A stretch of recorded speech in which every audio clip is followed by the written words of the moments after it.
Di limitazione e distanziamento sociale stanno pesando sulla psicologia degli adolescenti. Le risse cui capita che si rendano protagonisti non vanno però confuse, avverte l'Ordine degli Psicologi del Veneto, con un aumento della violenza, ma con una richiesta di affermazione che può essere incanalata anche in modo positivo. Davide Piriocos.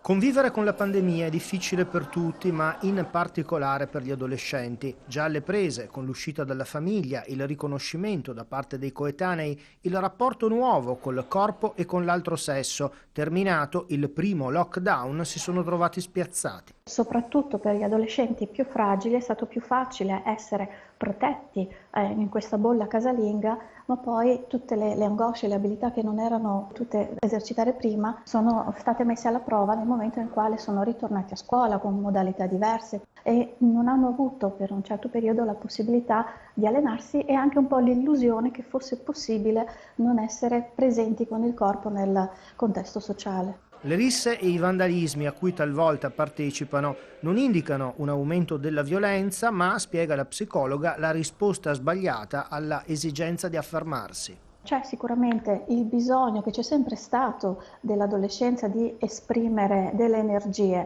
e in più c'è queste nuove tecnologie che permettono di essere molto visibili in poco tempo. Quindi è importante dare degli strumenti alternativi per essere riconosciuti e visibili per delle cose buone che fanno, altrimenti ovviamente l'unica loro possibilità di sfogo sarà comunque essere visti per qualcosa di negativo.